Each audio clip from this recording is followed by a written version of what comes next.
يا سلام يا أهل الفعايل يا جيش شرعي مناضل لأجل اليمن له قاتل للشعب حارس وحامي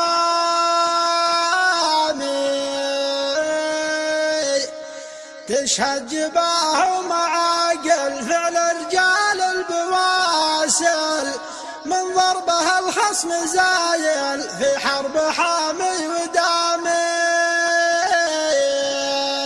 سلام يا أهل الفعايل يا جيش شرعي مناضل لأجل اليمن له يقاتل للشعب حارس وحامي تشهد جباه ومعاقل فعل رجال البواسل من ضربها الخصم زايل